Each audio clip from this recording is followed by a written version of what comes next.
Firman yang datang daripada Tuhan kepada Yeremia sesudah ia dilepaskan dari Rama oleh Nebuzaradan, kepala pasukan pengawal, yang telah menyuruh untuk mengambilnya terbelenggu pada tangannya di tengah-tengah semua orang buangan dari Yerusalem dan Yehuda yang hendak diangkut ke dalam pembuangan ke Babel. Kepala pasukan pengawal itu telah mengambil Yeremia dan berkata kepadanya, Tuhan Allahmu telah mengancamkan malapetaka ini atas tempat ini, dan ia telah melaksanakannya. Tuhan telah melakukan apa yang diancamkannya, oleh karena kamu telah berdosa kepada Tuhan dan tidak mendengarkan suaranya, sehingga terjadilah hal ini kepada kamu. Maka sekarang, lihatlah, aku melepaskan engkau hari ini dari belenggu yang ada pada tanganmu itu. Jika engkau suka untuk pergi dengan aku ke Babel, marilah, aku akan memperhatikan engkau. Tetapi, jika engkau tidak suka untuk ikut pergi dengan aku ke Babel, janganlah pergi. Lihat, seluruh negeri ini terbuka untuk engkau. Engkau boleh pergi kemana saja engkau pandang baik dan benar.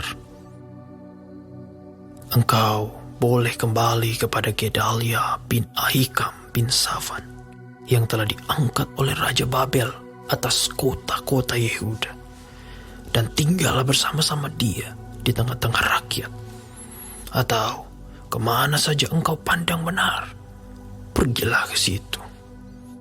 Lalu kepala pasukan pengawal itu memberikan kepadanya bekal makanan dan suatu hadiah.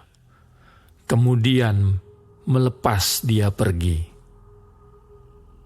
Jadi pergilah Yeremia kepada Gedalia bin Ahikam di Mispa, dan diam bersama-sama dengan dia di tengah-tengah rakyat yang masih tinggal di negeri itu.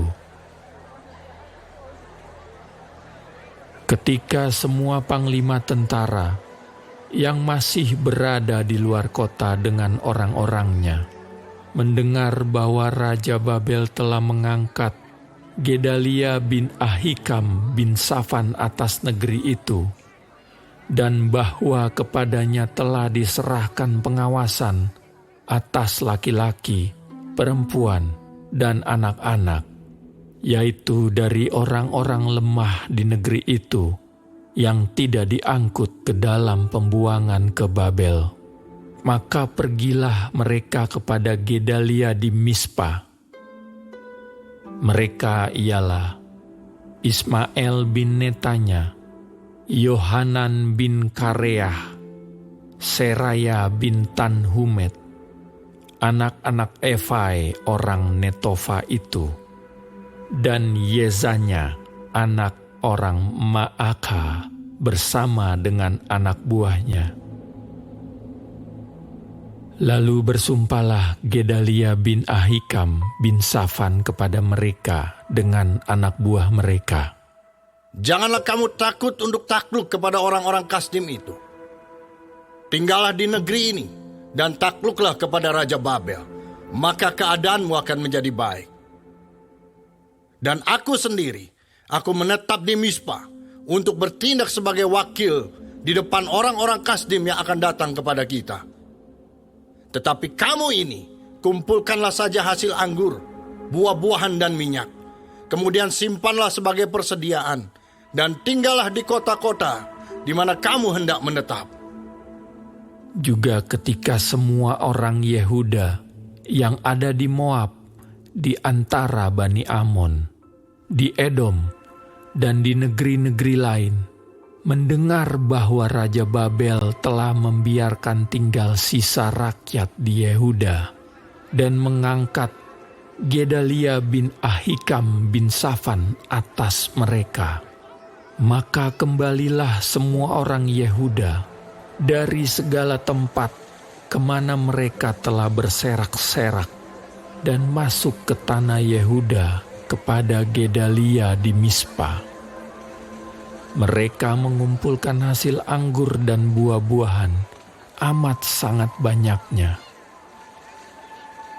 Pada suatu kali, Yohanan bin Kareah dan semua panglima tentara yang masih berada di luar kota datang kepada Gedalia di Mispa, dan mereka berkata kepadanya, "Tahukah engkau bahwa Baalis Raja Bani Amon telah menyuruh Ismail bin Netanya membunuh engkau?"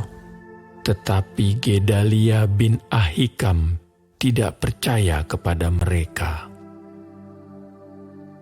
Kemudian Yohanan bin Kareah berkata dengan diam-diam kepada Gedalia di Mispa, "Baiklah, aku pergi membunuh Ismail bin Netanya itu dengan tidak diketahui siapapun juga. Mengapa engkau harus dibunuhnya? Sehingga semua orang Yehuda yang telah berkumpul di sekelilingmu berserak-serak lagi, dan sisa Yehuda itu binasa."